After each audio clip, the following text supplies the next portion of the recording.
मैं डॉक्टर इरशाद अली खान, सहचार राजनीति विज्ञान विभाग, राजकीय बांगड़ महाविद्यालय टीटवाना में कार्यरत हूँ। इस अध्याय से पूर्व हमने लोकतंत्र का अर्थ, परिभाषा और गुण और दोषों का अध्ययन किया था। अब हम भारत में लोकतंत्र के अवरोध व उसके अलावा हम आवश्यक शर्तों का भी अध्ययन करेंगे। भारत में लोकतंत्र के मार्ग में अनेक बाधाओं का वर्णन निम्नानुसार है। बेरोजगारी, यानी हमारे देश में बहुत बड़ी जनसंख्या बेरोजगार है। बेरोजगार से निर्धनता बढ़ती है। निर्धनता से तंग आकर व्यक्ति अपराधों की ओर प्रवृत्त होता है। वह बढ़ती आपराधिक प्रवृत्ति लोकतंत्र के मार्ग में बाधा उत्पन्न करती है। निरक्षरता, लोकतंत्र की सफलता नागरिकों के उच्च शैक्षिक स्तर पर निर्भर करती है। हमारे देश में निरक्षरता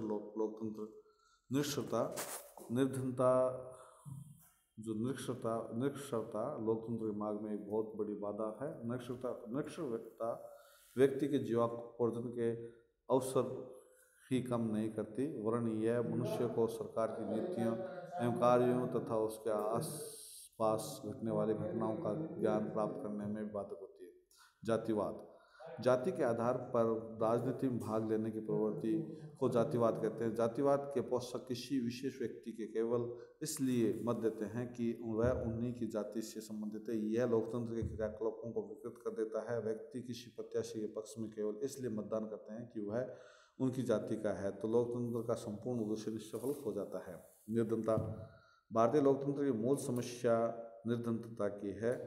भारत में अधिकांश जनसंख्या निर्धन है। यहाँ के नगर में धनी और निर्धन बस्तियों में विभाजित है। हजारों व्यक्ति खुले में फुटपाथ पर सोते हैं, 2 वक्त का भोजन भी नहीं जुटा पाते। जिन लोगों की मूलभूत समस्या रोटी, कपड़ा और मकान की है, वे राजनीतिक प्रक्रिया में भाग कैसे ले सकते हैं। अस्पष्टता, जाति प्रथा के समस्त दोषों में अछूतों के साथ दुर्व्यवहार मुख्य है। उन्हें स्पष्ट नहीं किया जा सकता था। उनको गांवों के अंदर रहना वर्जित था। उन्हें गांव के बाहर रहना पड़ता था। वे भूमि जोतने के कार्य में लगे रहते थे। उनके प्रति समाज का व्यवहार अन्यायपूर्ण था। अस्पष्टता लोकतंत्र के विरुद्ध घोर अपराध है। यह मानव की आधारभूत गरिमा पर आघात करती है। स्वतंत्रता के बाद कानून तो बनाए गए, परंतु वर्तमान में भी ये दोष व्याप्त है। सांप्रदायिकता, पंथ निरपेक्ष राज्य होते हुए भी भारत में धार्मिक कट्टरता दंगों का रूप ले लेती है। धर्म के आधार पर गठित अनेक के संगठन धर्मनिरपेक्ष तथा देश की भावनात्मक एकता पर प्रतिकूल प्रभाव डालते हैं। इस प्रकार सांप्रदायिकता की समस्या भी भारत में लोकतंत्र के मार्ग में एक प्रमुख बाधा है। भाषावाद, जातिवाद की भांति भाषावाद भी भारत में लोकतंत्र के मार्ग में एक बहुत बड़ी बाधा है। भारत में जातिगत विभिन्नताओं के साथ ही भाषीय विभिन्नता भी पाई जाती है। यदि व्यक्ति भाषा के आधार पर मतदान करेंगे तो लोकतंत्र का उद्देश्य निष्फल हो जाएगा। भारत में भाषा भी विवाद का विषय है। यह भी लोकतंत्र में बाधा है। महिलाओं के प्रति असमानता, भारत में प्राचीन समय से ही महिलाओं के प्रति असमानता का व्यवहार किया जाता रहा है। स्वाधीनता के पश्चात शिक्षा की प्रगति और नगरीय जीवन के विकास से महिलाओं की सामाजिक स्थिति में कुछ परिवर्तन अवश्य आया है, किंतु ग्रामीण क्षेत्रों में लाखों परिवार अभी भी रूढ़ियों में जकड़े हुए और तथा वहाँ स्त्रियों के प्रति अभी भी असमानतापूर्वक, असम्मानजनक और उत्पीड़न युक्त व्यवहार किया जाता है। ये भी लोकतंत्र के मार्ग में बाधक है। लोकतंत्र की सफलता के लिए आवश्यक शर्तें, लोकतंत्र की सफलता के लिए कुछ विशेष परिस्थितियों का होना आवश्यक है। जिसे कोरी और इब्राहिम ने लोकतंत्र की सफलता के लिए 4 विधियों का उल्लेख किया है। सरकार व नागरिकों की गतिविधियों का विधि के अनुसार संचालन होना, आपसी मतभेदों का निवारण वाद विवाद व विचार विमर्श द्वारा होना, मतभेदों को तथ्यों एवं तर्कों की कसौटी पर परखा जाना, बहुमत से निर्णय लेना। पीटर मर्कल ने लोकतंत्र की सफलता के लिए 4 शर्तों का उल्लेख किया है। रहन सहन का अपेक्षाकृत उच्च स्तर, उपयुक्त मात्रा में सामाजिक व आर्थिक समानता, स्वतंत्र बहुल समाज, अनुभाविक दृष्टिकोण। लोकतंत्र की सफलता के लिए निम्नलिखित शर्तें आवश्यक है। जनता की जागरूकता, लोकतंत्र की सफलता के लिए जनता की जागरूकता आवश्यक है। नागरिकों को अपने अधिकारों तथा कर्तव्यों के प्रति सदा जागरूक रहना चाहिए। लास्की के अनुसार सतत जागरूकता ही स्वतंत्रता की कीमत है। लोकतांत्रिक भावना, किसी देश की सफलता के लिए आवश्यक शर्त यह है कि उसके नागरिकों में लोकतांत्रिक भावना होनी चाहिए। लोकतंत्र में आस्था के अभाव में उनकी सफलता शंकास्पद है। आइवर ब्राउन के अनुसार लोकतांत्रिक धारणा पर अत्यधिक बल दिया गया है। लोगों में लोकतांत्रिक आस्था ही पर्याप्त नहीं, अपितु यह भी आवश्यक है कि वे लोकतंत्र की रक्षा हेतु सतत प्रयत्नशील रहें। शिक्षा का उच्च स्तर हो। जिस देश में बहुत अधिक निरक्षरता होती है वहाँ पर लोकतंत्र के लिए सफल होना कठिन हो जाता है, क्योंकि लोकतंत्र की सफल बनाने के लिए नागरिकों में राजनीतिक समझ तथा त्याग, सहानुभूति, निस्वार्थ रूप से देश सेवा, अनुशासन, परोपकार और भ्रातृत्व की भावना होना आवश्यक है।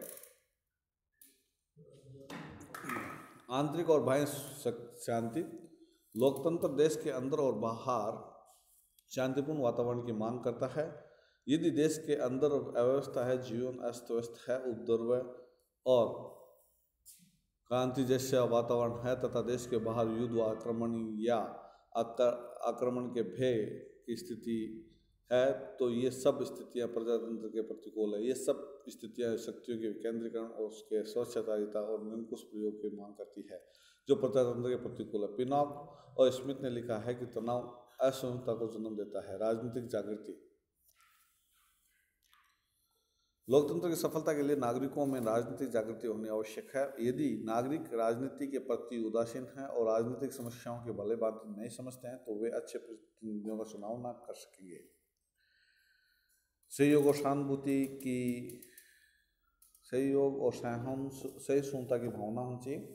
लोकतंत्र की सफलता के लिए नागरिकों में सहयोग व सहिष्णुता के गुण होने चाहिए। लोकतंत्र बहुमत का शासन है। यदि बहुसंख्यक वर्ग अल्पसंख्यकों के प्रति उदारता का व्यवहार न कर उनका दमन करेगा तो शांति भंग होने के खतरा बना रहेगा। दूसरी ओर अल्पसंख्यकों का यह कर्तव्य है कि बहुसंख्यक शासन का अवैधानिक तरीके से विरोध न कर सहयोग की भावना से काम करे।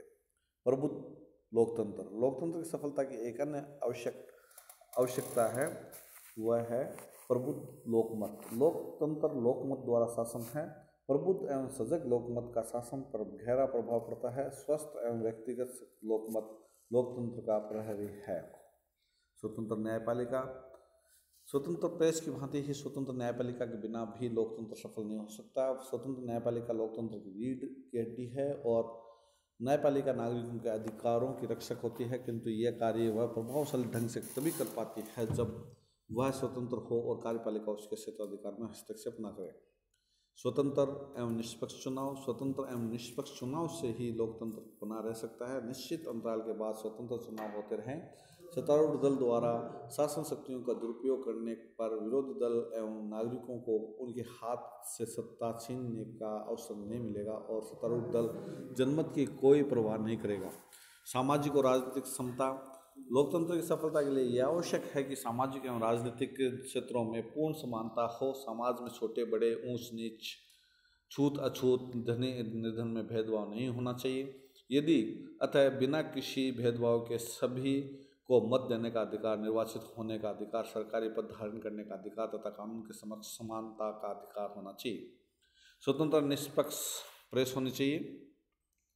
लोकतंत्र में स्वतंत्र और निष्पक्ष प्रेस की आवश्यकता होती है। किसी वर्ग अर्थात यदि प्रेस पर सरकारी नियंत्रण है या प्रेस पर पूंजीपतियों का नियंत्रण है या उसका दृष्टिकोण सांप्रदायिक या वर्गीय है तो वह जनमत का सुदृढ़ आधार नहीं हो सकती। यदि प्रेस द्वारा प्रकाशित समाचारों को जोड़ तोड़ कर प्रस्तुत किया जाता है तो वह आधार ही समाप्त हो जाता है जिस पर स्वच्छ और स्वतंत्र जनमत का निर्माण किया जाता है। प्रभावशाली विरोधी दल होना चाहिए। शक्तिशाली एवं प्रभावशाली विरोधी दल के अभाव में लोकतंत्र सरकार निरंकुश और लापरवाह हो जाती है और अपनी सत्ता का दुरुपयोग करने लगती है। विरोधी दल आलोचना के द्वारा सरकार को सतर्क रखता है ताकि वह अपना कार्य ध्यानपूर्वक एवं भली भांति करे। स्थानीय स्वशासन की स्थापना लोकतंत्र की सफलता की एक अनिवार्य शर्त है। स्थानीय स्वशासन में जैसे कि हम कहते हैं नगर पालिका और नगरीय संस्थाएं और ग्रामीण संस्थाओं। स्थानीय स्वशासन लोकतंत्र की प्राथमिक पाठशाला है। एक साधारण नागरिक राष्ट्रीय विषयों की अपेक्षा स्थानीय मामलों में रुचि रखता है। स्थानीय स्वशासन स्थानीय संस्थाओं में भाग लेने से उसे शासन कला की शिक्षा प्राप्त होती है, जो आगे चलकर राष्ट्र शासन में भाग लेने हेतु उसमें अभिरुचि उत्पन्न करती है। आज हम इतना अध्ययन करेंगे।